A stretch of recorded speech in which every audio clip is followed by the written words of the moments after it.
প্রথমে আপনারা কয়েকটি ভিডিও ক্লিপ দেখুন। টপিকের চালচলন অনেক খারাপ, বিভিন্ন রকম। কতদিন থেকে এই খারাপ আচরণ? প্রায় 1.5 বছর 2 বছর হবে। নেশা এমন কোনো নেশা নাই যে যেটা করে না।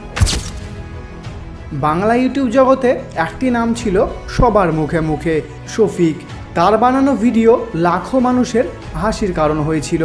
কিন্তু কি না জানি ঘটনা ঘটেছিল সেই দিন, যেই দিনের পর থেকে শফিক আর পল্লীগ্রাম টিভিতে আসেনি। আজকে আমরা জানব তারই উত্থান পতনের বিতর্কের কথা। একটি অতি সাধারণ ছেলে শফিক, নদিয়ার একটি ছোট্ট এলাকা থেকে সে ইউটিউবে পা রাখে। তার অভিনয় ও ভাষার হাস্যরসে অল্প দিনের মধ্যেই শ্রোতাদের কাছে জনপ্রিয় হয়ে ওঠেন এবং তার পল্লীগ্রাম টিভি চ্যানেলটি মাত্র কয়েক বছরের মধ্যেই কোটিতে সাবস্ক্রাইব ক্রস করে যায়। কিন্তু এই সফলতার পেছনে লুকিয়েছিল এক অন্ধকার দিক। শফিকের জীবনযাত্রা আস্তে আস্তে বদলাতে শুরু করে। শফিকের জনপ্রিয়তা বাড়ার সঙ্গে সঙ্গে তার ব্যক্তিগত জীবন পাল্টাতে শুরু করে।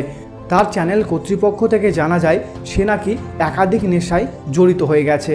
সে মদ, বিড়ি, সিগারেট সব রকম নেশা করে এবং শুধু এটাই নয়, সে মাত্র 17 বছর বয়সে একাধিক বান্ধবীর সঙ্গে ঘুরতে দেখা গেছে।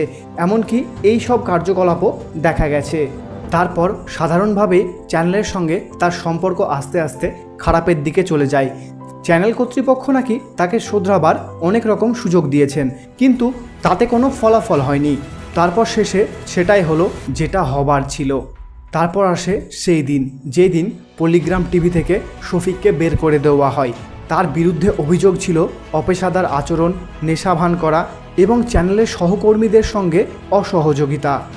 তারপর শফিককে ছাড়াই পল্লীগ্রাম টিভি চ্যানেল চলতে থাকে, কিন্তু ভক্তদের মনে শফিকের শূন্যতা রয়েই যায়। শফিকের গল্প এখানে কোনো ইউটিউবারের পতন নয়, এখানে আমাদেরকে মনে করিয়ে দেয় যে সাফল্য এবং জনপ্রিয়তার পেছনে লুকিয়ে থাকে দায়িত্ব এবং শৃঙ্খলা। এবার আমার এই প্রশ্নটা আপনাদের কাছে, শফিক কি পল্লীগ্রাম টিভি চ্যানেলে আবার ফিরে আসবে?